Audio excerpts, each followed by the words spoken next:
نحمده ونصلي على رسوله الكريم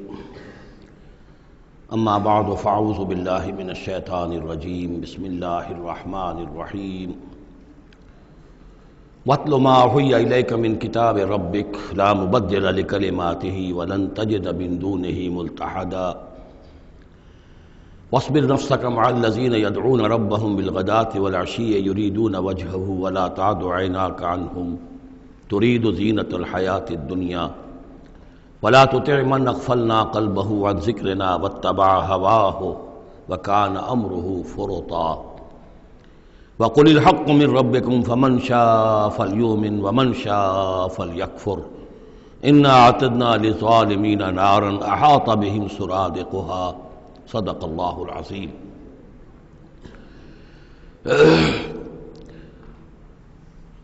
اور پڑھا کرو اس میں سے کہ جو وحی کیا گیا ہے آپ کی جانب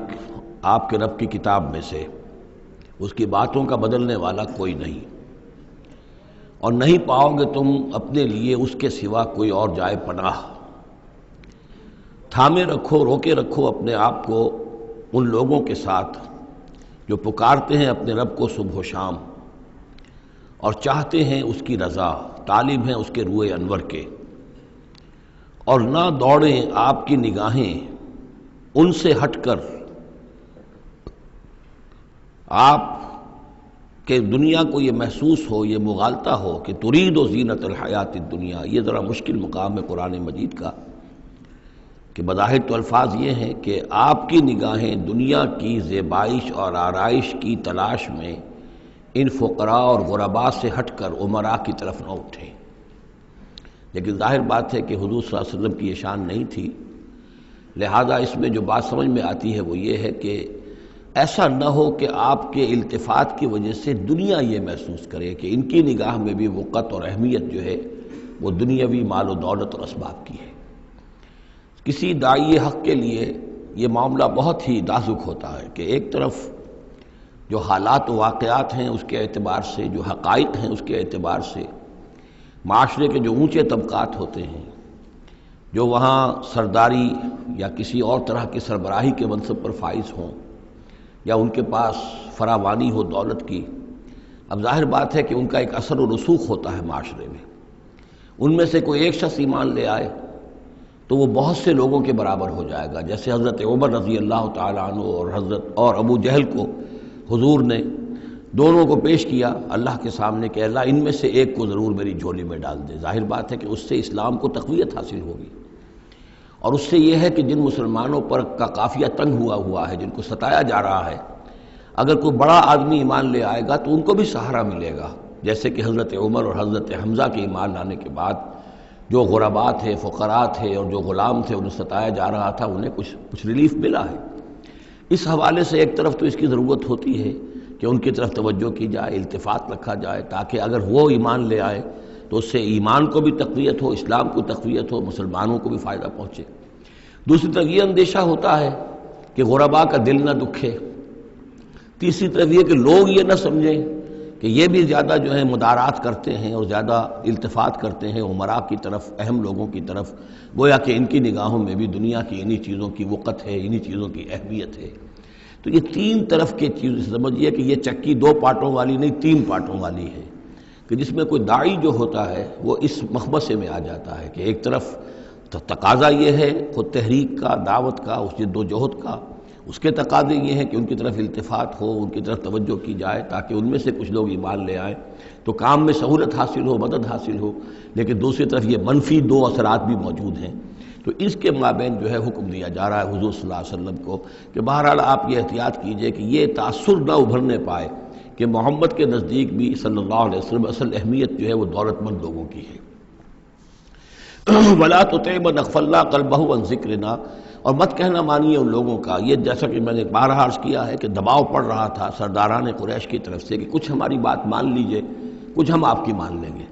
تو یہاں گویا کہ اس پہ پھر متنبہ کیا جا رہا ہے کہ جن لوگوں کو دلوں کو ہم نے اپنی یاد سے غافل کر دیا ہے، محروم کر دیا ہے،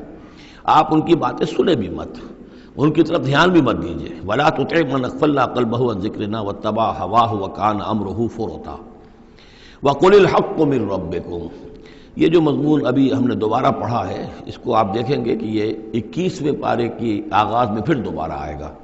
کہ جب بھی شدید کشاکش کا دور آیا ہے تو اس میں یہی ہدایات اللہ تعالیٰ کی طرف سے آئی ہیں حضور کو اور حضور کی وساطت سے تمام اہل ایمان کو، کہ قرآن مجید کے ساتھ تمسک جو ہے اور مضبوط کرو، قرآن مجید کے ساتھ اپنے تعلق کو اور گہرا کرو، اور اس کو پڑھنا اور اس کا جو ہے اس کے ساتھ جو ہے اپنے اوقات کا بسر کرنا، اس میں اور اضافہ کرو، اسی سے تم ان شدائد اور مصائب کا مقابلہ کر سکو گے۔ وَقُلِ الْحَقُّ مِن رَبِّكُمْ، اور کہہ دیجئے یہ حق ہے میرے رب کی طرف، تمہارے رب کی طرف سے جو میں پیش کر رہا ہوں۔ فَمَن شَاءَ فَلْيُؤْمِنْ وَمَن شَاءَ فَلْيَكْفُرْ، تو اب جو چاہے ایمان لائے، جو چاہے کفر کرے۔ یہ بالکل وہی بات ہے جو سورۃ الدہر میں کہی گئی ہے کہ اما شاکرا و اما کفورا، ہم نے پورا اختیار دے دیا، انا ہدیناہ السبیل اما شاکرا و اما کفورا، یہ اختیار ہم نے انسان کو دیا ہے، چاہے شکر گزار بندہ بنے، چاہے کفران نعمت کی روش اختیار کرے۔ تو یہاں انداز یہ ہے کہ آپ ان کفار سے کہہ دیں کہ میں دعوت پیش کر رہا ہوں، اب تمہیں ایمان لانا ہے لاؤ، کفر کرنا ہے کفر کرو، لیکن بین کی کوئی بات نہیں ہو سکتی، کوئی گیو اینڈ ٹیک، کوئی جو ہے کمپرومائز، یہ ممکن نہیں ہے۔ قُلِ الْحَقُّ مِن رَبِّكُمْ، ٹیک اٹ اور لیو اٹ، یہ حق ہے تمہارے رب کی طرف سے، چاہے اسے چھوڑ دو تو پورے کو چھوڑنا ہوگا، قبول کرنا ہے تو پورے کو کرنا ہوگا۔ فَمَن شَاءَ فَلْيُؤْمِنْ وَمَن شَاءَ فَلْيَكْفُرْ إِنَّا أَعْتَدْنَا لِلظَّالِمِينَ نَارًا، ہم نے ظالموں کے لیے، کافروں کے لیے، مشرکوں کے لیے آگ تیار کر رکھی ہے، احاطہ بہم سرادقها، اس کی قناتیں ان کا احاطہ کر لیں گی، وہ قناتوں کی شکل میں آگ ہوگی، ان کو گھیرے میں لے لیں گی۔ وَإِن يَسْتَغِيثُوا، اور اگر وہ پیاس سے جہاں بلب ہو کر پانی مانگیں گے، يُغَاثُوا بِمَاءٍ كَالْمُهْلِ يَشْفِي الْوُجُوهَ، تو انہیں ایسا پانی دیا جائے گا پینے کے لیے کہ جیسے بھول، یہ جو محل کے ترجمے کئی کیے گئے ہیں، کھولتے تیل کی تلچھٹ، لاوا، پگھلا ہوا تانبا اور پیپ وغیرہ، مان سدید، ان میں، اور وہ اتنا گرم ہوگا یشوی الوجوہ کہ ان کے چہروں کو بھون دے گا۔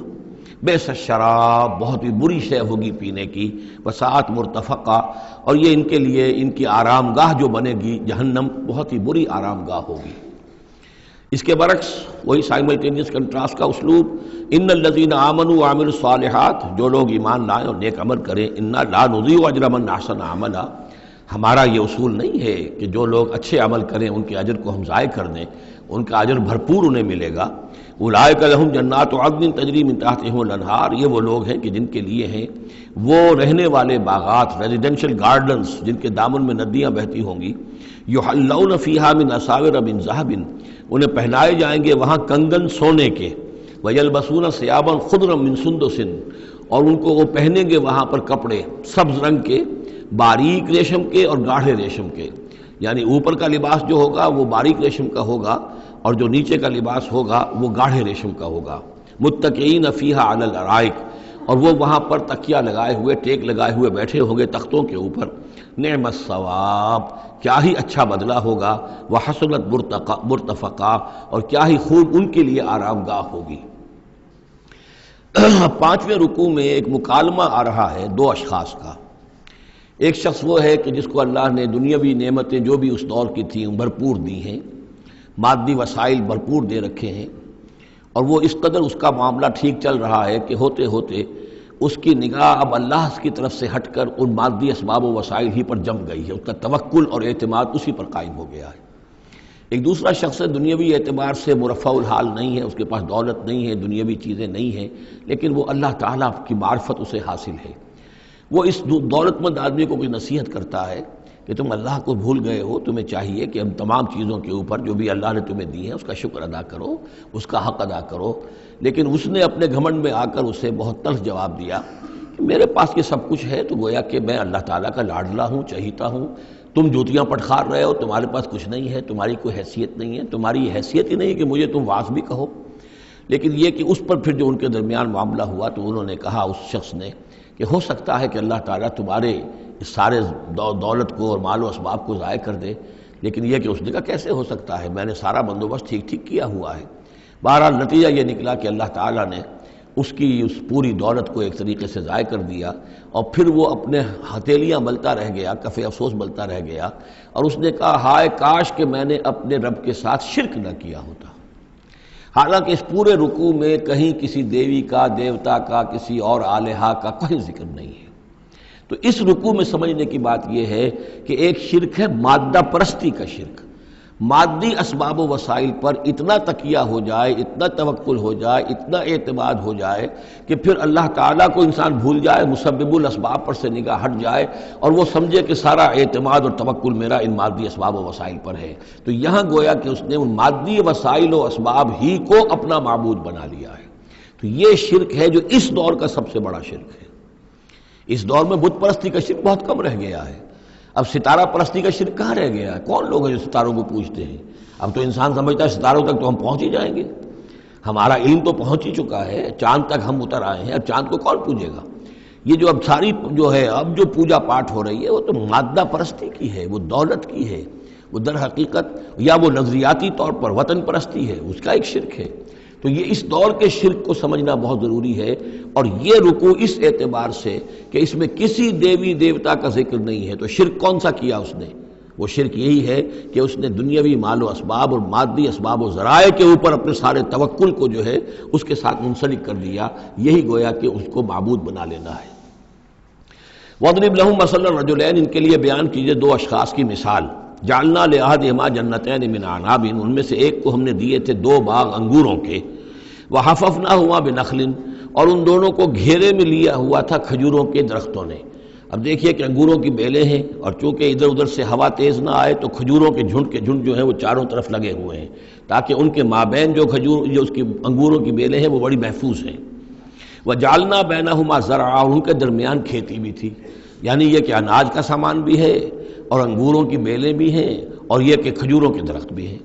کلتا الجنتین آتت اکلہا، اور وہ دونوں باغات اپنا پھل دیتے تھے، ولم تظلم منہ شیئا، سال بسال پھل آ رہا ہے، سال ہر سال ہو گئے، ہر سال پھل آ رہا ہے، اس میں کوئی کمی نہیں کرتے تھے۔ جب یہ چیز چلتی رہتی ہے تو آدمی کا خود بخود ایک توکل جو ہے وہ اس چیز کے ساتھ وابستہ ہو جاتا ہے، وہ بھول جاتا ہے کہ اس کی اللہ تعالیٰ کے فضل و کرم سے ہے یا اللہ کے اذن سے ہے، بلکہ یہ کہ وہ انہی چیزوں کو سمجھ بیٹھتا ہے کہ یہ دائم ہے اور قائم ہے۔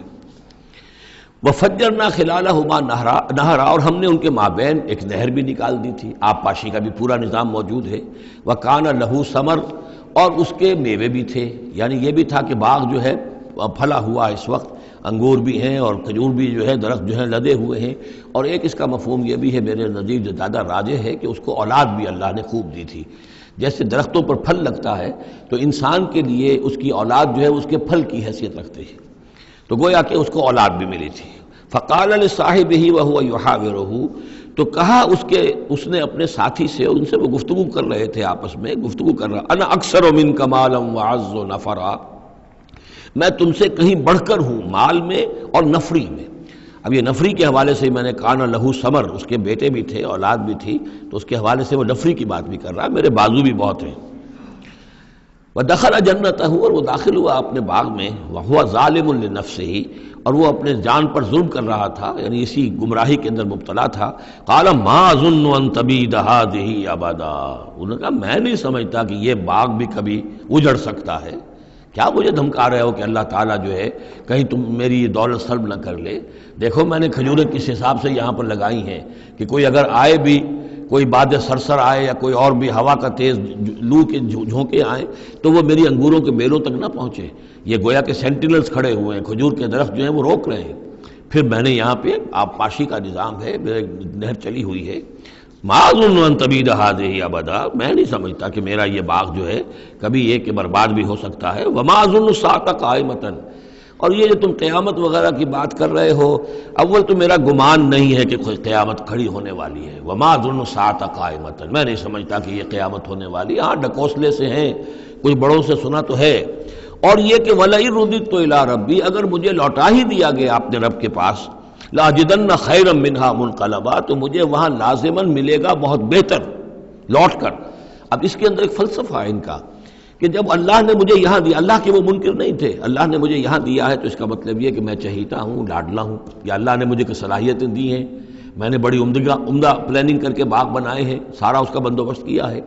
تو یہ میری جو صلاحیت ہے، یہ اللہ کی دی ہوئی جو میرے اندر ہے، یہ جو خیر ہے، یہ کہاں چلا جائے گا؟ آخرت میں بھی مجھے پھر ملے گا اور اس سے بہتر ملے گا، اور تم جیسے یہاں جوتیاں پٹخار رہے ہو ایسے وہاں پٹخارو گے۔ وَلَئِن رُدِدتُّ إِلَىٰ رَبِّي، اگر بالفرض ہو ہی گیا ایسا، لوٹا ہی دیا گیا میں اپنے رب کی طرف، لَأَجِدَنَّ خَيْرًا مِّنْهَا مُنقَلَبًا، تو اس سے بھی بہتر مجھے وہاں پر ملے گا۔ قال لَهُ صَاحِبُهُ، اب اس اللہ کے بندے نے جو نیک بندہ تھا کہا اس سے، اس کے ساتھی نے، وَهُوَ يُحَاوِرُهُ، اور ان سے گفتگو کر رہا تھا، أَكَفَرْتَ بِالَّذِي خَلَقَكَ مِن تُرَابٍ، کیا تو نے کفر کیا اس ہستی کا جس نے تجھے مٹی سے بنایا، ثم من نطفہ، پھر پانی کی گندے پانی کی بوند سے بنایا، ثم سواک رجلا، پھر تجھے ایک پورا انسان بنا کر کھڑا کر دیا۔ اب یہاں اور تجھے کفر کون سا کیا؟ یعنی یہ کہ وہ رب مان رہا ہے اللہ کو، اور رب کے ساتھ اس نے کسی اور کا ذکر نہیں کیا ہے۔ مطلب یہ کہ آخرت کا انکار در حقیقت اللہ کا انکار ہے۔ اگر تم آخرت کے بارے میں جو کہہ رہے ہو کہ نہیں میں نہیں سمجھتا کہ یہ کوئی ہونے والی بات ہے، تو چاہے تم اللہ کو اقرار کر رہے ہو، لیکن حقیقت میں اگر آخرت کو نہیں مانتے تو گویا کہ اللہ کا انکار ہے۔ لیکن هو اللہ ربی، لیکن جہاں تک میرا معاملہ ہے، میں نے تو اللہ کو اپنا رب مانا ہوا ہے، وہی میرا مالک ہے، آقا ہے، ولا اشرک بربی احدا، اور میں اپنے رب کے ساتھ کسی کو شریک نہیں ٹھہراتا۔ ولولا اذ دخلت جنتک قلت ما شاء اللہ، اور کیوں نہ ایسا ہوا کہ اللہ کے بندے جب تو اپنے باغ میں داخل ہوا، تو نے باغ دیکھا پھلا ہوا ہے، ہرا بھرا ہے، ہر طرف منظر جو ہے بڑا دل خوشکن منظر ہے، تو کہتا ما شاء اللہ۔ یہ پھر وہی مجلسی کلمہ آ گیا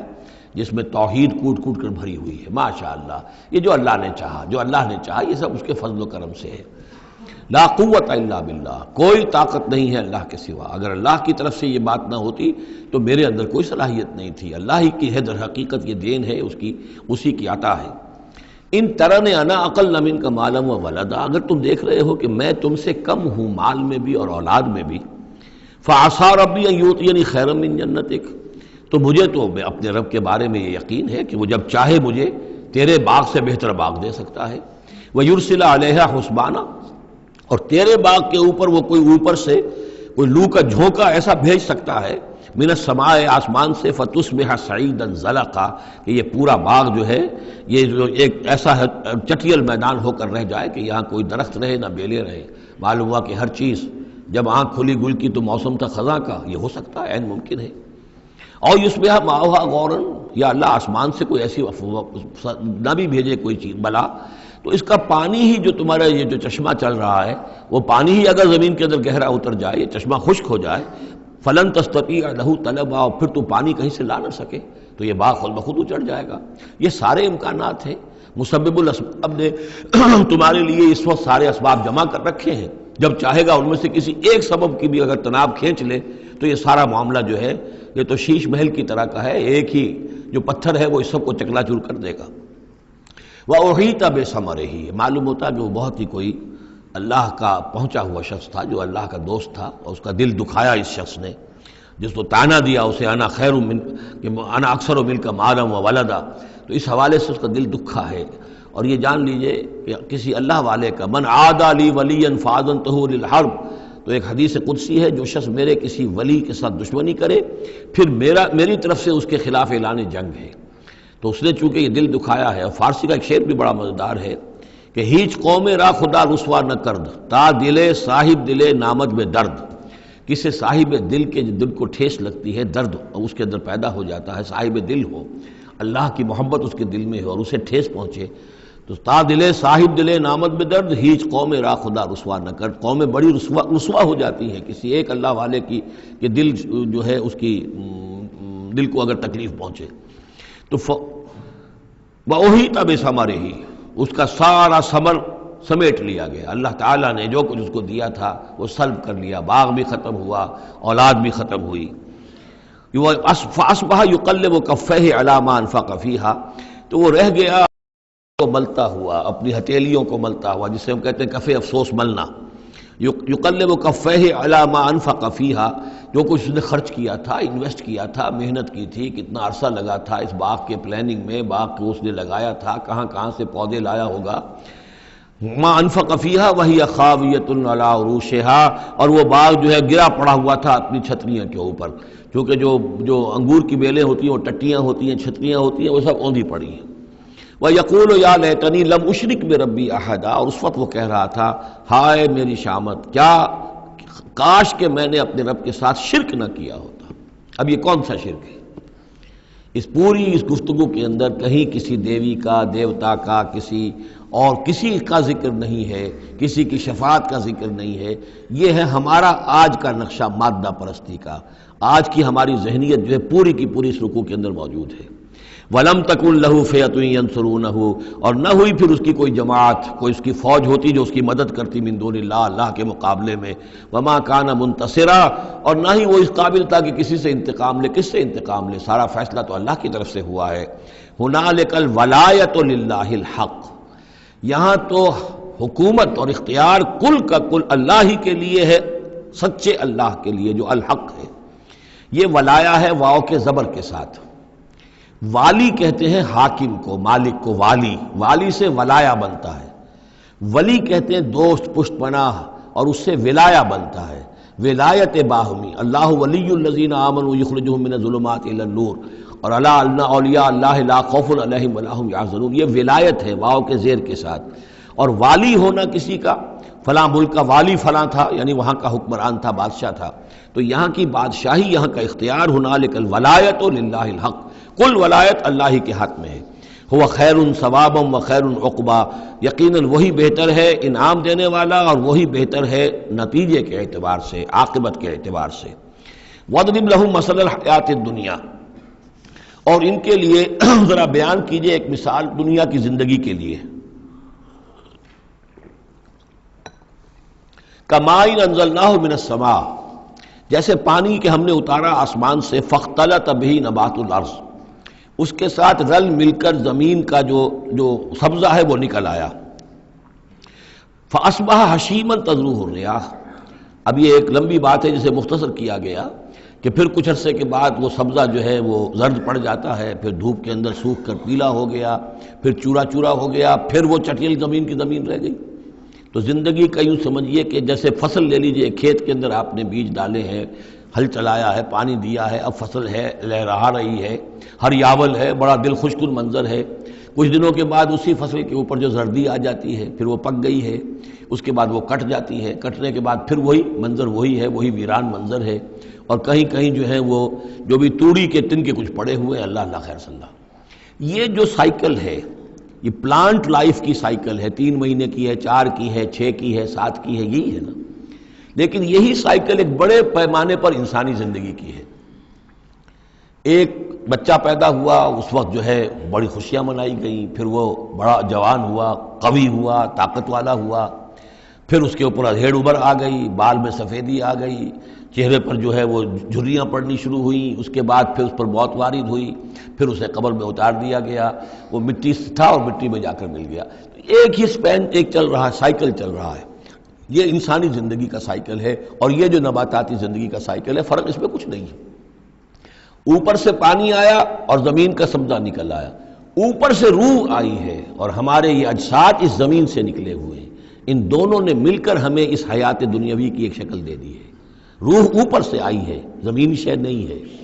بولے روح من امر ربی، اور یہ کہ زمینی طور پر جو بھی کچھ ہے، جو نظام ہے یہاں کا، اس میں یہ ہمارا جسم بنتا ہے اپنے ماؤں کے پیٹوں میں، اور پھر یہ روح کے ساتھ مل کر اس دنیا کی زندگی کے اندر ایک جو ہے ایک وقفہ امتحان جو ہے اس کو بسر کر رہا ہے۔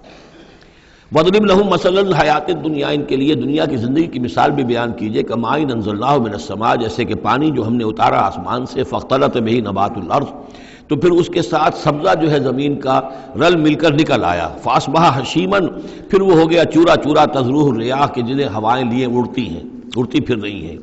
وَكَانَ اللَّهُ عَلَىٰ كُلِّ شَيْءٍ مُقْتَدِرًا، اور یہ اللہ تعالیٰ جو ہے ہر شے پر قادر ہے، اس کے لیے جیسے یہ سائیکل چل رہا ہے تمہارا نباتاتی، ایسے ہی حیواناتی ہے، ایسا ہی تمہارا انسانی زندگی کا ہے۔ المال والبنون زینت الحیات الدنیا، یہ زینت کا لفظ 3 مرتبہ صورت میں آیا ہے، اور یہ اس کا عمود ہے، میں بتا چکا ہوں آپ کو۔ انا جعلنا ما علی الارض زینۃ لہا لنبلوہم ایہم احسن عملا۔ پھر آیا ترید زینت الحیات الدنیا۔ اے نبی دیکھیے کہیں لوگوں کو گمان نہ ہو کہ محمد بھی دنیا کی زندگی کی زیبائش اور آرائش ہی پر ریجھے ہوئے ہیں، معاذ اللہ صلی اللہ علیہ وسلم۔ اب یہاں فرمایا یہ دنیا کی زندگی جو تمہاری ہے، اس میں اولاد اور مال، یہ تمہارے لیے زیبائش ہے، آرائش ہے، لیکن کتنی دیر کی؟ صرف اس زندگی کا معاملہ ہے، اسی کے لیے یہ ساز و سامان ہے جو برت لوگے، یہ رشتے جو ہیں یہ بھی یہاں ہی کے لیے ہیں۔ آخر میں تو ظاہر بات ہے کہ پھر جو ہے تمہیں اکیلے جا کر پیش ہونا اللہ کی عدالت میں، نہ کوئی باپ تمہارا ساتھ دے گا، نہ کوئی بیوی ساتھ دے گی، نہ کوئی بیٹا ساتھ دے گا، کلہم آتی ہے یوم القیامت فردا۔ اگلی سورۃ جو ہے سورہ مریم، اس کے اندر یہ بات آ رہی ہے، اکیلے اکیلے جو ہے پھر وہ اپنا پورا محاسبہ جو ہے اس کو فیس کرنا ہے۔ المال والبنون زینت الحیات الدنیا، مال اور بیٹے یہ دنیا کی زندگی کی رونق ہے۔ والباقیات الصالحات، باقی رہنے والی تو نیکیاں ہیں۔ نیکی کوئی کمائی ہے اس 30 سال میں، 40 سال میں، 50 سال میں، تو ان کے لیے بقا ہے، مال کے لیے کوئی بقا نہیں ہے۔ الباقیات الصالحات خیر عند ربک ثواب و خیر عملا، وہ یقیناً بہتر ہیں تیرے رب کے نزدیک ثواب کے اعتبار سے، بدلے کے اعتبار سے بھی، اور توقع اور امید کے اعتبار سے۔ امید اگر کوئی لگانی ہے تو یہ مال اسباب سے نہ لگاؤ، امید اگر لگانی ہے تو اولاد سے نہ لگاؤ، امید لگانی ہے تو کوئی نیکی اگر ہے اور آخرت میں اس کا اجر و ثواب کی توقع ہے تو تمہارے لیے سہارا جو ہے اصل بننا چاہیے وہ۔ وَيَوْمَ نُسَيِّرُ الْجِبَالَ، اب یہ قیامت کا نقشہ کھینچا جا رہا ہے، اور جس دن کہ ہم چلائیں گے پہاڑوں کو، وَتَرَى الْأَرْضَ بَارِزَةً، اور تم دیکھو گے کہ زمین بالکل ننگی ہو گئی ہے، کوئی اونچائی نہیں رہی، کوئی نیچائی نہیں رہی، کوئی اونچ نہیں، کوئی ٹیڑھ نہیں، کچھ نہیں، سیدھی چٹیل۔ پہاڑ چل جائیں گے تو ظاہر بات ہے کہ یہ اونچائیاں ختم ہو جائیں گی۔ وَحَشَرْنَاهُمْ، اور ہم ان سب کو جمع کریں گے، وَلَمْ نُغَادِرْ مِنْهُمْ أَحَدًا، اور ان میں سے ایک کو نہیں چھوڑیں گے، کوئی بھی نسل انسانی کا جو حضرت آدم سے لے کر اور قیامت کے آخری ساعت تک جو لوگ بھی پیدا ہوں گے سب کے سب موجود ہوں گے۔ وَعُرِضُوا عَلَىٰ رَبِّكَ صَفًّا، اور وہ پیش کیے جائیں گے اپنے رب کے سامنے صفیں باندھے ہوئے۔ لَقَدْ جِئْتُمُونَا كَمَا خَلَقْنَاكُمْ أَوَّلَ مَرَّةٍ، یہ پہلے بھی مضمون آ چکا ہے، آ گئے ہونا ہمارے پاس جیسے کہ ہم نے پیدا کیا تھا پہلی مرتبہ۔ پہلی مرتبہ کب؟ عالم ارواح میں، وہ اکٹھے تھے سب کے سب۔ بعد میں جو دنیا میں پیدائش ہماری ہوئی ہے یہ تخلیق ہے دوسری مرتبہ، یہ زمینی تخلیق کے ساتھ روح کو جوڑ کر جو ہے یہ ہمارا در حقیقت یہ تخلیق ثانی ہے۔ تخلیق اول جو ہے وہ تو ہماری ارواح کی شکل میں ہوئی، اور وہی شکل میں تھی کہ آدم سے لے کر اگر کل دنیا کی زندگی 15,000 برس ہو، فرض کیجئے آدم کے بعد سے لے کر قیامت تک، تو 15,000 برس تک جتنے انسان نسل آدم میں پیدا ہوئے بیک وقت وہ موجود تھے اس وقت بھی، اور بیک وقت موجود ہوں گے قیامت کے میدان میں بھی۔ لَقَدْ جِئْتُمُونَا، آ گئے ہو ہمارے پاس، كَمَا خَلَقْنَاكُمْ أَوَّلَ مَرَّةٍ، جیسے کہ ہم نے پیدا کیا تھا تمہیں پہلی بار۔ بَلْ زَعَمْتُمْ أَن لَّن نَّجْعَلَ لَكُم مَّوْعِدًا، اس وقت ہم نے تم سے ایک قول و قرار لیا تھا، لست بربکم قالوا بلا، لیکن اس دنیا کی زندگی میں تمہیں یہ گمان ہو گیا تھا کہ تمہارے لیے ہم کوئی وقت، وعدے کا وقت مقرر نہیں کریں گے، یعنی ملاقات نہیں ہوگی، تم بھول گئے تھے اس ملاقات کو، جی چرا رہے تھے ہم سے ملنے سے۔ الذین لا یرجون لقاءنا، جو ہم سے ملاقات کے امیدوار ہی نہیں ہیں، اس خیال ہی کو ذہنوں سے دور رکھتے تھے کہ کبھی اللہ کے حضور میں حاضری ہے۔ ووضع الکتاب، اور اعمال نامہ لا کر رکھ دیا جائے گا، وضع۔ اب وہ اعمال نامہ کیا ہوگا؟ کون سا جوائنٹ قسم کا کوئی کمپیوٹر ہوگا؟ ہر فرد نوع بشر آدم کی ہر نسل کا اس میں پورا کارنامہ زندگی محفوظ ہوگا۔ آپ کو معلوم ہے جیسے کمپیوٹر کے اوپر ایک بٹن دبتا ہے اور وہ سب آ گیا، اور ایک بٹن دبے گا اس کا پورا جو چھپ کر بھی آ گیا۔ ایک ایک فرد کی پوری زندگی کا ریکارڈ موجود ہے۔ جیسا کہ میں نے کئی بار عرض کیا، ان چیزوں کا ماننا اب جتنا آسان ہو گیا ہے، آج سے 100 برس پہلے ماننا اتنا آسان نہیں تھا۔ کس قدر گہرے ایمان بالغیب کی ضرورت تھی۔ آج تو یہ چیزیں ہمارے حساب کتاب میں آ رہی ہیں، چھوٹے چھوٹے سے بٹن کی طرح کا تو ٹیپ ریکارڈر ہوتا ہے کہ آپ سے ملنے کے لیے کوئی آیا ہے آپ کو پتہ ہی نہیں، اور اس کا جو بٹن ہے، جو کوڈ کا آپ بٹن سمجھ رہے ہیں، وہ ٹیپ ریکارڈر ہے، وہ آپ کے ساتھ جو گفتگو ریکارڈ ہو رہی ہے آپ کو پتہ ہی نہیں۔ تو صورتحال یہ ہو چکی ہے، ذرا لگائیے کہیں پر اور آپ کو معلوم ہوگا کہ آپ کی ساری گفتگو سن لیجیے آپ۔ تو یہ ساری ریکارڈنگ کے ہر چیز محفوظ ہو رہی ہے، اعمال نامے میں ہر شے موجود ہے۔ ووضع الکتاب، اور وہ لا کر اعمال نامہ رکھ دیا جائے گا، کہیں سے وہ کمپیوٹر شاید کس جگہ پر ہے اور وہاں سے وہ انسٹال جو ہے وہاں سے لا کر میدان حشر میں ٹکایا جائے گا۔ ووضع الکتاب فترى المجرمین مشفقین مما فیہ، تم دیکھو گے اب مجرموں کو ڈر رہے ہوں گے، کانپ رہے ہوں گے کہ اس میں کیا کچھ ہے۔ وَيَقُولُونَ، اور وہ کہتے ہوں گے، یا ویلتنا، ہائے ہماری شامت، ما لہذا الکتاب، یہ کیسا اعمال نامہ ہے، لا یغادر صغیرۃ ولا کبیرۃ، اس نے تو کسی چھوٹی سی چھوٹی بات کو نہیں چھوڑا، نہ کسی بڑی بات کو چھوڑا، الا احصاها، مگر یہ کہ اس کو محفوظ رکھا ہوا ہے۔ اس نے تو مائنیوٹس ڈیٹیلز کو بھی اومٹ نہیں کیا ہے کیسا ہی اعمال نامہ، ما لہذا الکتاب لا یغادر صغیرۃ ولا کبیرۃ الا احصاها ووجدوا ما عملوا حاضرا، ما عملوا، اور وہ پائیں گے جو بھی عمل انہوں نے کیا ہوگا اسے موجود۔ ولا یظلم ربک احدا، تیرا رب کسی پر ظلم نہیں کرے گا، یہ تمہارے اپنے اعمال ہیں۔ اب دیکھیے یہاں 6 رکوع ختم ہوئے، 7واں رکوع شروع ہو رہا ہے، اور 7ویں رکوع کی پہلی آیت سورہ بنی اسرائیل میں بھی یہی تھی، وَإِذْ قُلْنَا لِلْمَلَائِكَةِ اسْجُدُوا لِآدَمَ فَسَجَدُوا إِلَّا إِبْلِيسَ، بالکل ٹھیک درمیان میں سورہ بنی اسرائیل میں بھی 12 رکوع اس کے ہیں، 12 رکوع اس کے ہیں۔ سورہ بنی اسرائیل کی 111 آیات ہے، سورہ کہف کی 110 آیت ہے، یعنی یوں سمجھیے کہ نہایت حسین، متوازن، ہر اعتبار سے بہت ہی خوبصورت جوڑا ہے۔ اس کی نسبت زوجیت جو ہے اس سورہ بنی اسرائیل اور سورہ کہف کی بہت نمایاں ہے۔ میری ایک کتاب ہے، وہ اس میں آخری جو ہے اسی پر بحث ہے، قرآن حکیم کی صورتوں کا اجمالی تجزیہ، جس میں کہ اس کی نسبت زوجیت کو میں نے بڑی تفصیل کے ساتھ، اگرچہ بڑی اختصار ہے لیکن جامعیت کے ساتھ بیان کر دیا ہے۔ وَإِذْ قُلْنَا لِلْمَلَائِكَةِ اسْجُدُوا لِآدَمَ فَسَجَدُوا إِلَّا إِبْلِيسَ، اور جو یاد کرو جب کہ ہم نے کہا تھا فرشتوں سے کہ جھکو آدم کے سامنے، سجدہ کرو آدم کو، تو ان سب نے سجدہ کیا لیکن نہیں کیا ابلیس نے۔ کان من الجن، اب یہاں وہ حقیقت کھول دی گئی جو بقیہ 6 جگہوں پر نہیں ہے، وہ جنات میں سے تھا۔ فَفَسَقَ عَنْ أَمْرِ رَبِّهِ، فا یہاں پر اب علت کو ظاہر کر رہا ہے۔ فرشتہ کبھی بھی اللہ کے حکم سے سرتابی نہیں کرتا، فرشتہ اللہ کے حکم کی نافرمانی نہیں کرتا۔ یفعلون ما یؤمرون لا یعصون اللہ ما امرهم،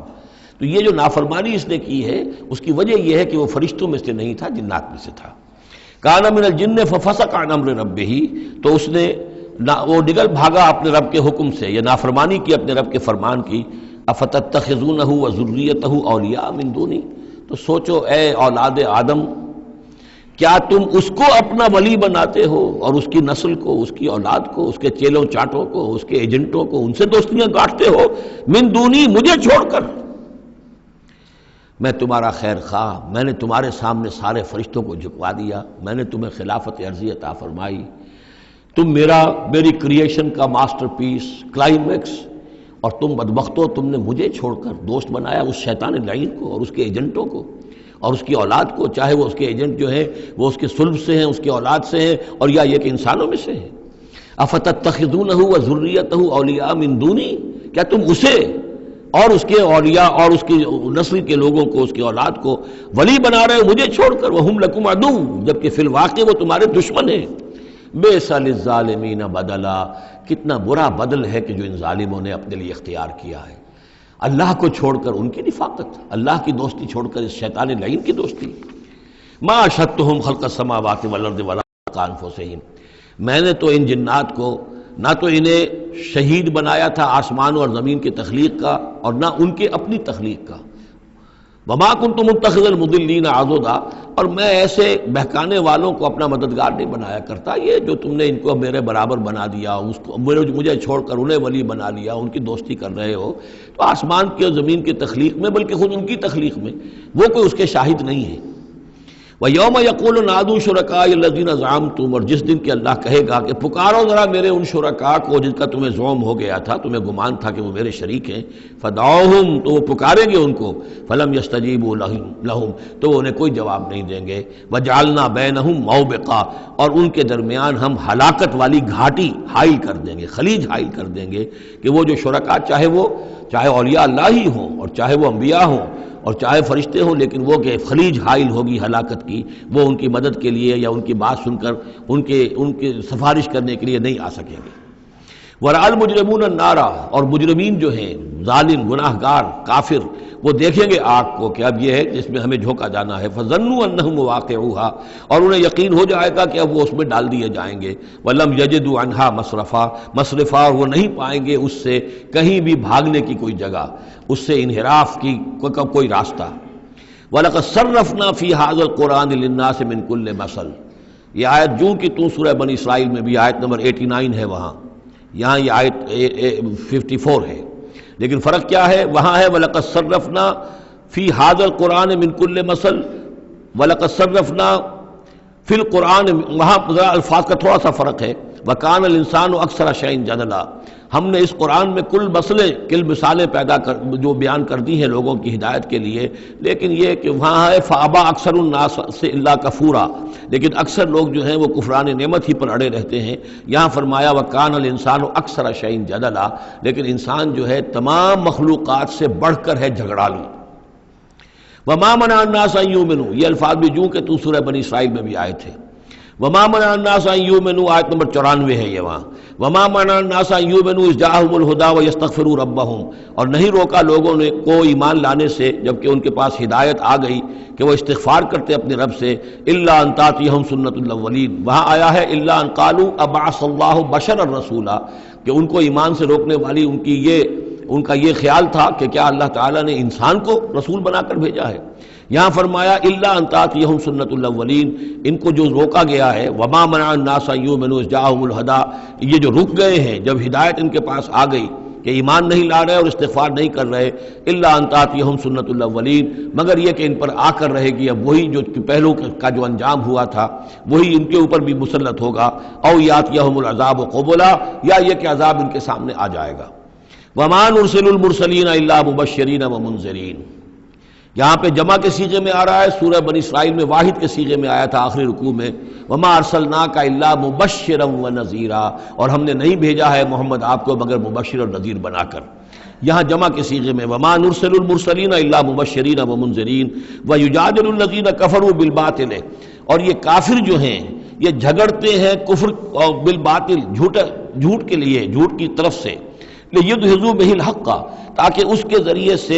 حق کو بچلا دیں، حق کو ٹلا دیں، حق کو شکست دے دیں۔ یہ جھگڑ رہے ہیں، دلیل بازی کر رہے ہیں، مناظرے کر رہے ہیں، کٹ حجتیاں کر رہے ہیں۔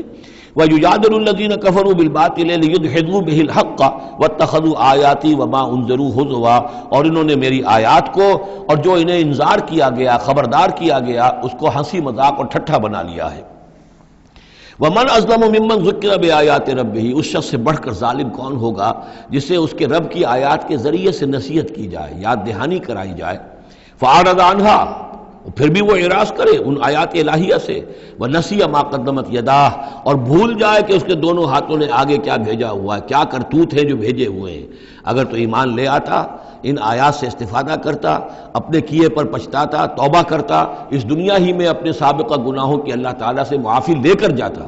لیکن یہ کہ یہاں تو صورت یہ ہے کہ وَمَنْ أَظْلَمُ مِمَّنْ ذُكِّرَ بِآيَاتِ رَبِّهِ، اسے تذکیر کی گئی، نصیحت کی گئی اس کے رب کی آیات سے، فَأَعْرَضَ عَنْهَا، اس نے اعراض کیا، وَنَسِیَ مَا قَدَّمَتْ يَدَاهُ، اور بھولے رہا وہ کہ کیا کچھ اس نے آگے بھیجا ہوا ہے، کیا جھانٹ جکاڑ جو ہے اس نے عاقبت کے لیے تیار کیا ہوا ہے۔ اِنَّا جَعَلْنَا عَلَىٰ قُلُوبِهِمْ أَكِنَّةً أَن يَفْقَهُوهُ، یہ مضمون بھی آ چکا ہے سورہ بنی اسرائیل میں، حجابا مستورا، اور ہم نے ان کے دلوں کے اوپر جو ہے پردے ڈال دیے ہیں۔ اِنَّا جَعَلْنَا عَلَىٰ قُلُوبِهِمْ أَكِنَّةً أَن يَفْقَهُوهُ، ہم نے ان کے دلوں کے اوپر پردے ڈال دیے ہیں کہ اسے سمجھ نہ پائیں، وَفِي آذَانِهِمْ وَقْرًا، اور ان کے کانوں میں ہم نے ثقل پیدا کر دیا، بوجھ پیدا کر دیا کہ یہ سن نہیں سکتے۔ وَإِن تَدْعُوهُمْ إِلَى الْهُدَىٰ، اور اگر آپ پکاریں گے انہیں ہدایت کی طرف دعوت دیں گے، فَلَن يَهْتَدُوا إِذًا أَبَدًا، تو یہ کبھی بھی ہدایت پانے والے نہیں ہیں۔ یعنی اب ان کے دلوں پر مہر لگ چکی ہے، اب اللہ تعالیٰ کا وہ جو قانون ہے ہدایت و ضلالت کا، اس کی جو آخری دفعہ ہے وہ ان کے اوپر لگ چکی ہے، ان کے اوپر اپلائی ہو چکی ہے۔ وَرَبُّكَ الْغَفُورُ ذُو الرَّحْمَةِ، اور آپ کا رب جو ہے بہت بخشنے والا ہے، بہت رحمت والا ہے۔ لَوْ يُؤَاخِذُهُم بِمَا كَسَبُوا لَعَجَّلَ لَهُمُ الْعَذَابَ، اگر وہ جو کچھ بھی ان کی کمائیاں ہیں، جو کرتوت ہیں، ان کے اوپر فوراً مواخذہ کر لیتا تو بہت جلدی ان کو عذاب جو ہے بھیج دیتا۔ اس سے پہلے آ چکا ہے، پھر زمین کے اوپر تو کوئی ایک انسان بھی باقی نہ رہتا اگر فوری طور پر انسان کو جو ہے سزا دے دی جائے۔ لَعَجَّلَ لَهُمُ الْعَذَابَ، تو اللہ تعالیٰ یقیناً بہت جلدی دے دیتا ان کو عذاب۔ بل لَهُم مَوْعِدٌ، نہیں، ان کے لیے ایک وقت ہے، وعدے کا وقت ہے جو معین ہے۔ لَن يَجِدُوا مِن دُونِهِ مَوْعِلًا، وہ اس سے کہیں سرکنے کی جگہ نہیں پائیں گے۔ جب وہ اجل آ جائے گی، جب وہ موعد آ جائے گا، جو وعدے کا وقت آ جائے گا، پھر جیسے پہلے ہم پڑھ چکے لا يستقدمون ولا يستاخرون، نہ اب آگے جا سکیں گے نہ پیچھے۔ وَإِذْ قَالَ وَتِلْكَ الْقُرَىٰ أَهْلَكْنَاهُمْ لَمَّا ظَلَمُوا، اور یہ وہ بستیاں ہیں جن کا کہ ذکر ہم قرآن مجید میں بار بار کر چکے ہیں۔ یہ احقاف کے اندر جو لوگ آباد تھے، اور یہ جو حجر میں لوگ تھے، اصحاب الایکا تھے، وہ عمورہ اور صدوم کی بستیاں تھیں۔ وَتِلْكَ الْقُرَىٰ أَهْلَكْنَاهُمْ لَمَّا ظَلَمُوا، ہم نے ان کے رہنے والوں کو ہلاک کیا جبکہ انہوں نے ظلم کی روش اختیار کی، شرک کی اور کفر کی روش اختیار کی۔ وَجَعَلْنَا لِمَهْلِكِهِمْ مَوْعِدًا، اور ان کی بھی ہلاکت اور بربادی کے لیے ہم نے ایک وعدے کا وقت معین کر دیا تھا، اس وقت معین سے پہلے عذاب ان پر بھی نہیں آ سکتا تھا۔ وَإِذْ قَالَ مُوسَىٰ لِفَتَاهُ لَا أَبْرَحُ حَتَّىٰ أَبْلُغَ مَجْمَعَ الْبَحْرَيْنِ أَوْ أَمْضِيَ حُقُبًا۔ اب یہ دو رکوع ہیں کہ جن میں حضرت موسیٰ علیہ السلام کے ایک سفر کا ذکر ہے۔ روایات میں جو بات معلوم ہوتی ہے اور وہ اس قرآن مجید کے بیان کے ساتھ وہ چیز مطابقت رکھتی ہے، اس لیے بیان کر رہا ہوں کہ حضرت موسیٰ کو اللہ تعالیٰ نے حکم دیا کہ فلاں جگہ پر جاؤ اور وہاں تمہیں ہمارا ایک بندہ ملے گا، اور وہ بندہ جو ہے بہت صاحب علم ہے، کچھ عرصہ اس کے پاس رہو۔ ہو سکتا ہے کہ یہ حضرت موسیٰ علیہ السلام کا بھی ابتدائی دور ہو نبوت کا، اور جیسے کہ اللہ تعالیٰ نے ہمیں معلوم ہے روایات سے 3 برس تک جو حضور صلی اللہ علیہ وسلم کی تعلیم کا بندوبست کیا ہے، ایک فرشتہ جو ہے مستقل جو ہے آپ کے ساتھ رہا ہے، اسی طریقے سے شاید اللہ تعالیٰ نے کسی یا تو فرشتے کو، جسے ہم خضر کہہ دیتے ہیں، یہ بھی کوئی یقین کے ساتھ معلوم نہیں کہ وہ خضر علیہ السلام، قرآن میں ان کا نام نہیں ہے، یہ بھی رائے ہے کہ وہ فرشتے ہیں، یہ بھی رائے ہے کہ وہ انسانوں میں سے کوئی انسان ہے جن کو اللہ تعالیٰ نے بہت لمبی عمر دے دی ہے، جیسے جن کو دے رکھی ہے ایک ابلیس کو، تو انسانوں میں سے ایک اچھے اپنے نیک اور اپنے پسندیدہ اور برگزیدہ انسان کو بھی اس نے بہت بڑی عمر دے رکھی ہے، وہ حضرت خضر ہے۔ واللہ عالم، اس کے بارے میں کوئی تفصیل ہم نہیں جان سکتے، لیکن یہ کہ حضرت موسیٰ علیہ السلام سے کہیں کسی جگہ پر ان کو یہ خیال آ گیا کہ شاید اس وقت روئے ارضی پر سب سے زیادہ علم جو ہے اللہ تعالیٰ نے مجھے عطا کیا ہے، لیکن اس کے لیے پھر ذرا تعدیباً اور تربیتاً اور تعلیماً اب انہیں کہا گیا کہ فلاں ہمارا بندہ فلاں جگہ جاؤ، تمہاری ملاقات ہوگی، کچھ دیر اس کے پاس رہو اور دیکھو کہ وہ اس سے کیا حکمت تم سیکھ سکتے ہو۔ اب اس کے لیے حضرت موسیٰ نکلے ہیں اپنے نوجوان ساتھی خادم کے ساتھ، یوشع ابن نون ان کو ساتھ لے کر۔ وَإِذْ قَالَ مُوسَىٰ لِفَتَاهُ لَا أَبْرَحُ حَتَّىٰ أَبْلُغَ مَجْمَعَ الْبَحْرَيْنِ، اور جب کہا موسیٰ نے اپنے اس نوجوان ساتھی سے جن کا نام یوشع ابن نون ہے کہ میں نہیں باز آؤں گا یہاں تک کہ چلتا رہوں اور پہنچ جاؤں مجمع البحرین تک، جہاں پر کہ دونوں دریا مل جاتے ہیں، او امضی حقبا، یا پھر میں چلتا رہوں گا، چاہے وہ مجھے سینکڑوں برس گزر جائیں میں چلتا رہوں گا۔ بتایا گیا تھا مجمع البحرین پر وہ ملے گا، اور خاص نشانی اس کی بتا دی گئی تھی کہ ہمارا وہ بندہ وہاں ملے گا تمہیں۔ اب مجمع البحرین پر بھی اختلاف ہے، ایک کا تو خیال یہ ہے، وہ جو نقشہ میں نے آپ کو دکھایا تھا، کہ یہ جو ریڈ سی ہے، اس کی جو 2 کھاڑیاں ہو جاتی ہیں، تو ان کا جو مقام اتصال ہے گویا کہ وہاں بھیجا گیا کہ یہاں پر، لیکن صحیح رائے زیادہ جو ہے وہ یہ ہے کہ یہ جو دریائے نیل آتا ہے مصر میں، تو یہ سوڈان سے آتا ہے، تو 2 دریا مل کر یہ دریا بنتے ہیں، النیل ازرق اور النیل الابیض، ایک سفید رنگ کا پانی ہے اور ایک میں نیلے رنگ کا پانی ہے۔ یہ نقشہ ہمیں بھی اٹک پر نظر آتا ہے، دریائے سندھ جو تربیلا سے نکل کر پانی آتا ہے وہ نیلے رنگ کا ہے، اور جو دریائے کابل کا پانی آ رہا ہوتا ہے مغرب سے تو اس کا وہ پانی گدلا ہے، اور کافی دور تک پھر ہمیں نظر آتا ہے کہ یہ دریائے کابل کا پانی چل رہا ہے گدلے رنگ کا، اور یہ صاف صاف پانی جو ہے دریائے سندھ کا چل رہا ہے۔ تو اسی طرح کا معاملہ وہاں پر ہے، نیل جو ہے نیلا نیل اور سفید نیل، النیل الازرق اور النیل الابیض، وہاں پر پہنچے ہیں کہیں، یہ یوں سمجھیے خرطوم کے آس پاس، کہ میں اب چلتا جاؤں گا۔ فلما بلغا مجمع بینہما، جب یہ پہنچ گئے اس دونوں دریاؤں کے ملنے کی جگہ پر، نسیا حوتہما، یہ بتا دیا گیا تھا کہ ایک جو مچھلی ہے تل کر اس کو ساتھ لے لینا تاکہ تمہارے وہ غذا کا کام بھی دے گی، اور اسی کو نشانی بنانا تھا اللہ نے بتانے کے لیے کہ کس جگہ پر وہ اس شخص سے ملاقات ہوگی۔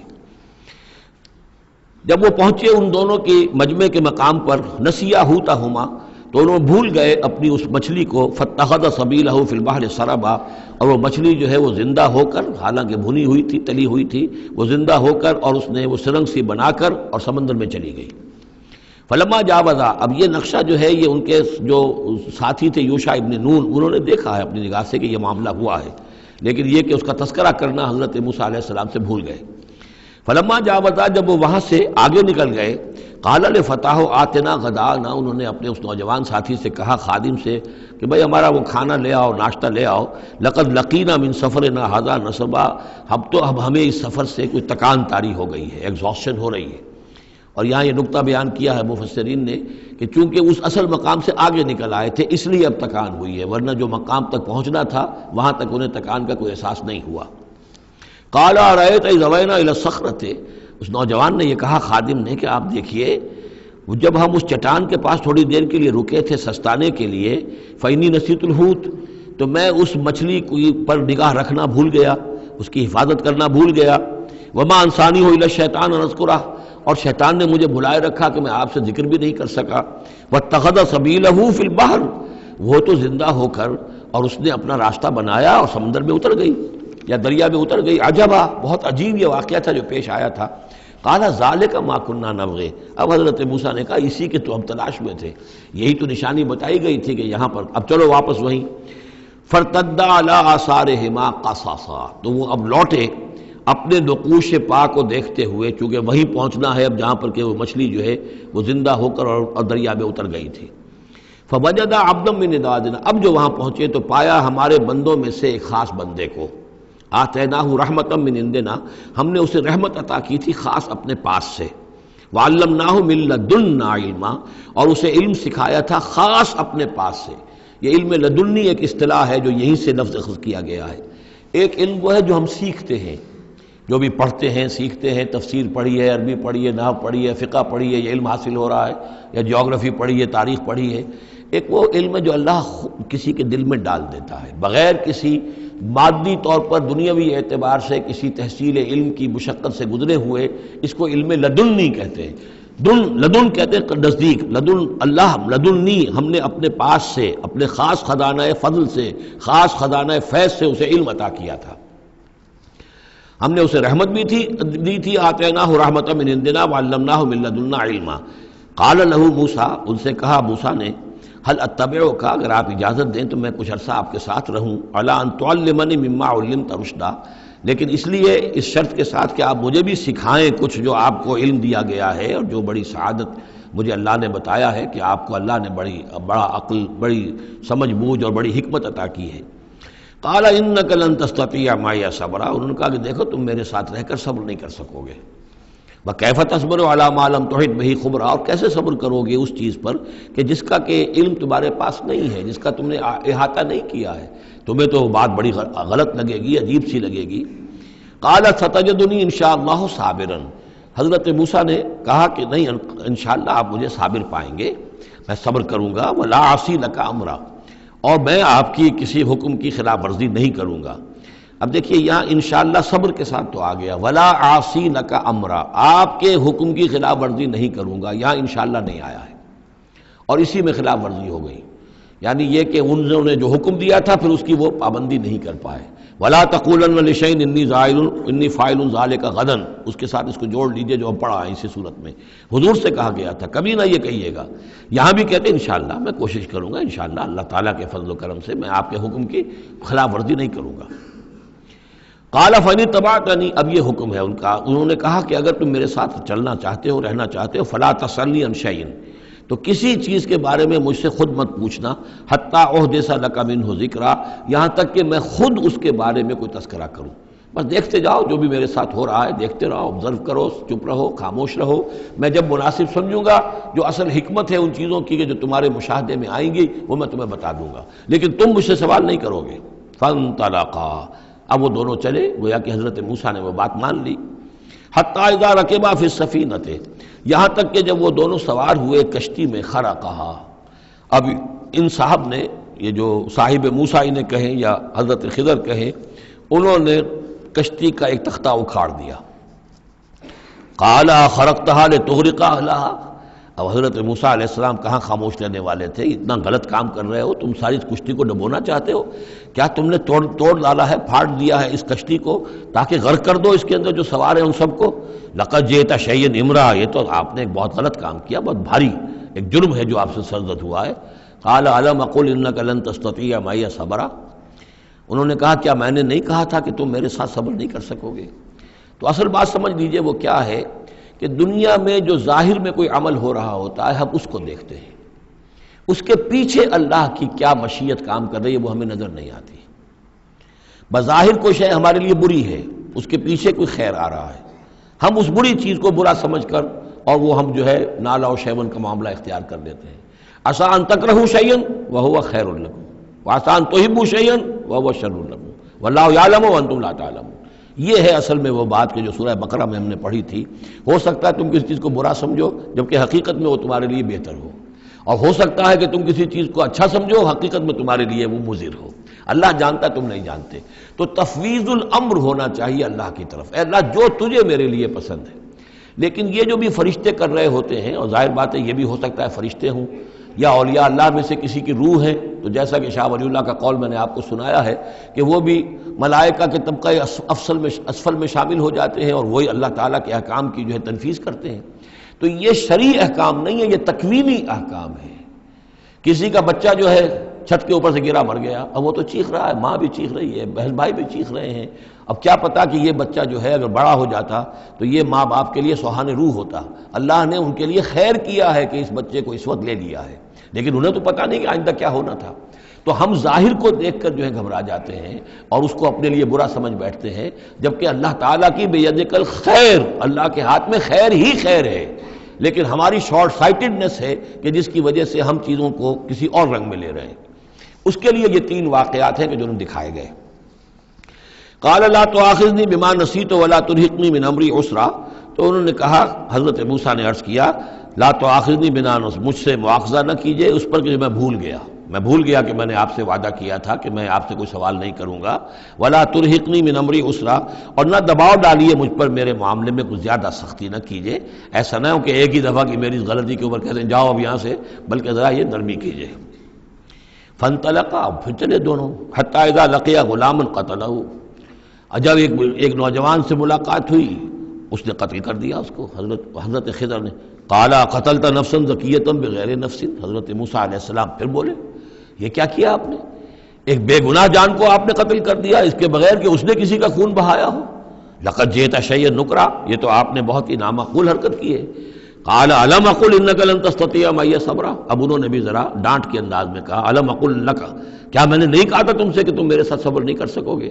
قال ان سالتک عن شیء بعدها فلا تصاحبنی، حضرت موسیٰ نے عرض کیا کہ اچھا ٹھیک ہے، اب اگر تیسری مرتبہ مجھ سے غلطی ہو جائے، دوسری مرتبہ اور مجھے معافی دے دیں، اگر اب میں اس کے بعد کوئی آپ سے سوال کروں تو پھر ٹھیک ہے، آپ مجھے اپنے ساتھ نہ رکھیے گا، فلا تصاحبنی، پھر یہ کہ میں اپنا راستہ لے لوں گا۔ قد بلغت من لدنی عذرا، میری جانب سے آپ نے جو ہے حجت قائم کر دی ہے اور آپ عذر جو ہے اب آپ کر سکتے ہیں کہ آپ مجھے اپنے ساتھ نہ رکھیں، یعنی خطا میری ہے۔ فانطلقا، پھر چلے، حتی اذا اتیا اہل قریۃ استطعما اہلہا، اور جب یہاں تک کہ وہ پہنچے ایک بستی والوں کے پاس، وہاں انہوں نے ان سے چاہا کہ وہ انہیں کھانا کھلائیں، مسافر جیسے ہوتے ہیں کہ بھائی ہم لوگ آئے ہیں، مسافر ہیں، آپ کی بستی میں آئے ہیں تو ہمیں کھانا کھلائیے۔ فابوا ان یضیفوہما، تو وہاں کی بستی والوں نے، وہ ایسے کچھ کٹھور اور شقی لوگ تھے، انکار کر دیا ان کی ضیافت سے، انہیں کچھ کھانے کو نہیں دیا۔ فوجدا فیہا جدارا، وہاں انہوں نے دیکھا ایک دیوار، یرید ان ینقضہ، کہ بالکل گرنے کو ہے، ٹوٹنے کو ہے، گرنے کو ہے۔ فاقامہ، تو وہ حضرت خضر نے اس کو سیدھا کر دیا، بنا دیا اور سیدھا کر دیا، مضبوط کر دیا۔ قال لو شئت لاتخذت علیہ اجرا، تو حضرت موسیٰ نے پھر کہا کہ اگر آپ چاہتے، یہ اتنے ناہنجار لوگ، انہوں نے مسافروں کو کھانا تک نہیں دیا اور آپ نے بغیر مزدوری لیے ہوئے ان کا کام کر دیا، ان کی یہ دیوار سیدھی کر دی۔ لو شئت لاتخذت علیہ اجرا، آپ اس پر اجرت طلب کرتے ان سے، اور یہ جو اجرت سے جو ہے بہرحال ہم جو ہے کچھ نہ کچھ کھاتے پیتے۔ قال ھذا فراق بینی و بینک، کہ بس یہ اب میرے اور آپ کے درمیان اب علیحدگی کا وقت ہے۔ سأنبئک بتأویل ما لم تستطع علیہ صبرا، اب میں تمہیں بتائے دیتا ہوں اصل راز اور حقیقت ان چیزوں کا جس پر کہ آپ صبر نہ کر سکے۔ اما السفینہ، جہاں تک اس کشتی کا معاملہ ہے، فکانت لمساکین یعملون فی البحر، تو یہ ان مزدوروں کی ملکیت تھی کہ جو دریا میں محنت کرتے ہیں، جیسے کشتی ہے ادھر سے ادھر اتار دیا، دو پیسے لے لیے، ایک پیسہ لے لیا، یہ مزدوری کر رہے ہیں، ان کے لیے گویا کہ کمائی کا اور ان کی معاش کا یہی ذریعہ ہے۔ فاردت ان اعیبھا، میں نے یہ چاہا کہ اس کو عیب دار کر دوں۔ وکان وراءہم ملک یاخذ کل سفینۃ غصبا، جبکہ آگے جو ہے ایک بادشاہ تھا، حاکم تھا، جو ہر کشتی کو کہ جو ثابت و سالم ہے اسے وہ غصب کر رہا ہے، اس کو جو ہے کنفسکیٹ کر رہا ہے، جیسے آج کل بھی ہوتا ہے ہمارے ہاں، وہ ویگنز جو ہیں وہ پولیس والے روک لیتے ہیں، تو اسی طریقے سے وہ جو ہے قبضہ کر رہا ہے ان پر، یاخذ کل سفینۃ غصبا۔ اب وہ دیکھے گا کہ یہ تو ٹوٹی بھی کشتی چھوڑ دے گا، تو کشتی میں ایک تختہ لگا لینا تو آسان کام ہے، پوری تختی جا رہی تھی، تو میں نے ایک تختہ جو ان کا جو ہے توڑ دیا ہے تاکہ اسے ناقص سمجھ کر وہ بادشاہ جو ہے اسے ریجیکٹ کر دے اور اس کشتی کو نہ لے، تو ان مزدوروں کی پوری کشتی بن جائے۔ ایک تختہ توڑنے سے تختی بچتی ہے، اور یہ سالم رہتی تختی تو پوری کشتی جا رہی تھی۔ تو میں نے ان کے خیر کے لیے کیا ہے، جس کو تم نے یہ سمجھا کہ شاید میں لوگوں کو ہلاک کرنے کے لیے میں نے یہ قدم اٹھایا ہے۔ وَأَمَّا الْغُلَامُ، اور جہاں تک اس لڑکے کا معاملہ ہے، نوجوان کا، فَكَانَ أَبَوَاهُ مُؤْمِنَيْنِ، اس کے والدین بڑے نیک اور صالح ہیں، والدین دونوں کے دونوں۔ فَخَشِينَا أَن يُرْهِقَهُمَا طُغْيَانًا وَكُفْرًا، اب ظاہر بات ہے کہ حضرت خضر کو معلوم ہوگا کہ اس کے جینز اچھے نہیں ہیں، بڑے شرارتی قسم کے جین اس کے اندر ہیں، اور یہ جب جوان ہوگا تو یہ آوارہ ہو کر اٹھے گا اور بہت سخت ہوگا اور اپنے والدین کے لیے سوہان روح بن جائے گا۔ یرہقہما طغیانا و کفرا، ناشکری اور زبردستی کر کے ان کو عاجز کرے گا، ستائے گا۔ فاردنا یبدلہما ربہما خیرا منہ زکاۃ واقرب رحما، تو ہم نے یہ چاہا کہ ان کا رب ان کے لیے بدل دے، اس سے بہتر اولاد اسے دے، بیٹا دے دے کہ جو اس کے لیے پاکیزگی میں بھی اور شفقت اور رحمت میں بھی اس سے بہتر ہو، جو ان کے لیے بڑھاپے میں سہارا بن سکے۔ تو ہم نے صرف یہ کیا ہے کہ یہ بچہ جو ہے وہ یہ ساری چیزیں جو اللہ کے حکم سے میں کر رہا ہوں، یہ گویا کہ تکوینی امور ہیں جو ہو رہے ہیں، یہ تشریعی امور نہیں ہے، تم شریعت کے حوالے سے دیکھ رہے ہو، اور میں یہ تکوینی معاملات کر رہا ہوں اللہ کے حکم کے مطابق۔ اور یہ در حقیقت رحمت ہے، جس کو کہ لوگوں نے یہ سمجھا ہوگا جن کا بچہ جو والدین کا فوت ہو گیا تو ان کے اوپر تو پہاڑ ٹوٹ پڑا ہوگا غم کا، لیکن اصل میں اللہ تعالیٰ نے یہ ان کے خیر کے لیے کیا۔ وَأَمَّا الْجِدَارُ، اور جہاں تک اس دیوار کا معاملہ ہے، فَكَانَ لِغُلَامَيْنِ يَتِيمَيْنِ فِي الْمَدِينَةِ، تو یہ دو غلام لڑکوں کی دیوار ہے جو شہر میں رہتے ہیں۔ وَكَانَ تَحْتَهُ كَنْزٌ لَهُمَا، اور اس دیوار کی جڑ میں ان کے لیے ایک دفینہ ہے۔ وَكَانَ أَبُوهُمَا صَالِحًا، اور ان کا باپ جو ہے وہ بہت نیک آدمی تھا، باپ نیک تھا، عین وہ جو سمجھئے کہ کسی جوانی میں یا کوئی وقت جو ہے وہ اس کی موت کا وقت آ گیا، بچے چھوٹے چھوٹے تھے، اس نے کچھ اپنی پونجی جو ہے گھر کے اندر ایک دیوار کی جڑ کے اندر بنیاد کے اندر دفن کر دی، یہ بڑے ہو جائیں بچے یہ نکال لیں۔ اب چونکہ وہ نیک تھا لہذا اللہ تعالیٰ کی طرف سے اس کا اہتمام ہو رہا ہے، دیوار اگر اس وقت گر گئی ہوتی تو یہ خزانہ ظاہر ہو جاتا، اور ابھی وہ بچے جو ہیں وہ چھوٹے ہیں، تو لہذا یہ لوگ جو ہیں بستی والے کتنے ناہنجار ہیں جنہوں نے ہمیں کھانے کو نہیں دیا ہے، وہ کیا یتیموں کے اس مال کا لحاظ کریں گے؟ وہ سارا کا سارا اس مال کو قبضہ کر لیں گے۔ تو میں نے وہ دیوار بنا دی ہے۔ کان ابوہما صالحا، ان کا باپ بہت نیک آدمی تھا۔ فاراد ربک یبلغا اشدہما، تو آپ کے رب کا یہ فیصلہ ہوا کہ یہ دونوں بچے جو ہیں اپنی پوری جوانی کو، پختگی کو، بلوغت کو پہنچ جائیں، ویستخرجا کنزہما، اور پھر وہ اپنا خزانہ نکال لیں۔ رحمتا من ربک، یہ تینوں امور آپ کے رب کی رحمت کا منظر ہے۔ بظاہر جو بھی نظر آ رہا ہے، تو دنیا میں جو حالات و واقعات ہو رہے ہیں یہ حقیقت دنیا کے اعتبار سے ہم اس کے ظاہر کو دیکھتے ہیں، اور ظاہر کے حوالے سے ہی دل گرفتہ ہو گئے، رنجیدہ ہو گئے، نقصان ہو گیا، یہ ہو گیا، ہاں اے فلک پیر جواں تھا ابھی عارف، کیا تیرا بگڑتا جو نہ مرتا کوئی دن اور، مرثیوں پر مرثیے کہے جا رہے ہیں، یہ سب کچھ ہوتا ہے، لیکن یہ کہ یہ پتہ نہیں ہوتا کہ اللہ تعالیٰ کی طرف سے جو بھی ہے وہ خیر ہے، اسی میں بھلائی ہے۔ تو بندہ مومن کا کام کیا ہے؟ تفویض الامر الی اللہ، اپنے معاملات کو اللہ کے حوالے کر دے، راضی برضائے رب، جو اللہ کی طرف سے آیا کہ ہر چساقی ماریخت عین الطاف است، رحمتا من ربک، یہ سب کچھ رحمت تھا، رحمت ہے آپ کے رب کی طرف سے۔ وما فعلتہ عن امری، یہ میں نے اپنے جی سے نہیں کیا ہے، میرا فیصلہ نہیں ہے۔ یعنی یہ جو بھی تھے، چاہے فرشتے تھے اور چاہے کوئی نیک انسان ہے جنہیں اللہ نے بہت لمبی زندگی دے دی ہے، چاہے یہ کوئی روح ہے کہ جو انسانی شکل میں پھر آ گئی ہے، کہ جو اللہ تعالیٰ نے کسی ولی اللہ کی روح کو جو ہے وہ طویل زندگی دے رکھی ہے، کوئی بھی ہے، اس سے کوئی فرق واقع نہیں ہوتا، لیکن یہ کہ وہ در حقیقت کارکنان قضاء و قدر کی فوج میں ریکروٹ ہو گئے، وہ جو فیصلے کر رہے ہیں، جس کی تنفیذ کر رہے ہیں، اس کا شریعت سے تعلق نہیں ہے، وہ تکوینی امور ہے اللہ تعالیٰ کے۔ ذالک تعویل ما لم تستطع علیہ صبرا، یہ ہے تعویل، یہ ہے اصل حقیقت، یہ ہے اصل راز ان چیزوں کا جس پر کہ اے موسیٰ تم صبر نہ کر پائے۔ اب اس کے بعد جو ایک رکوع میں واقعہ آ رہا ہے ذوالقرنین کا، تو جو بھی ایک دو منٹ ہمارے پاس ہے اس میں میں تھوڑی سی تمہید بیان کیے دیتا ہوں کہ تو ایک سوال یہ بھی تھا کہ ذوالقرنین کون ہے؟ یہ کون ہے؟ یہ سمجھئے کہ اس صدی تک، تقریباً 1300 برس تک ہمارے مفسرین ان کے علم میں نہیں تھا کہ کوئی اتنا بڑا بادشاہ ہو رہا ہو جتنا بڑے بادشاہ کا ذکر ابھی ذوالقرنین کے حوالے سے آئے گا، تو لہٰذا لوگوں نے یہ سمجھا عام طور پر کہ سکندر اعظم، یہی معلوم تھا سکندر بہت بڑا فاتح تھا، وہ مقدونیہ سے چلا یونان سے اور دریائے بیاس تک آ گیا، کتنا بڑا، تو اس کو، لیکن یہ کہ اس کی سیرت و کردار جو ہے جو سکندر کی معلوم ہے، اس کی کوئی مناسبت ذوالقرنین کے اس کردار سے نہیں ہے۔ ذوالقرنین اصل میں ایران کے بادشاہ تھے، اور ایران اس وقت دو ملکوں میں پر منقسم تھا۔ اب بھی اگر ابھی کبھی نقشہ دیکھیں گے تو ایک علاقہ جو ہے ایران کا وہ تو ہے جو خراسان کا حصہ ہے، جو اصل ایران ہے اس کو بھی یوں سمجھیے دو حصوں میں، ایک پارس پرانا کہلاتا تھا جس سے فارس کا لفظ بنا ہے، اور دوسرا مادہ تھا، میڈیا یا مادہ۔ تو یہ ایک شخص ایسے ابھرے کہ جنہوں نے ان دونوں کو ملا کر ایک حکومت بنایا، اور وہاں سے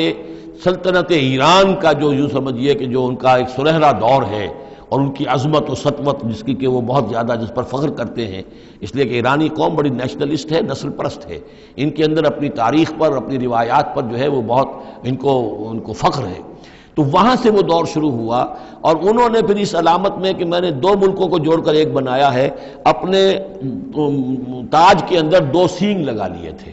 اور وہ جو ہے ذوالقرنین یہ لقب ان کا ہو گیا تھا۔ اس کے حوالے سے سوال کیا گیا، اور اس کے بارے میں تفصیل جو اگلے رکوع میں آئے گی۔ بارک اللہ لی ولکم فی القرآن العظیم ونفعنی وإیاکم بالآیات والذکر الحکیم۔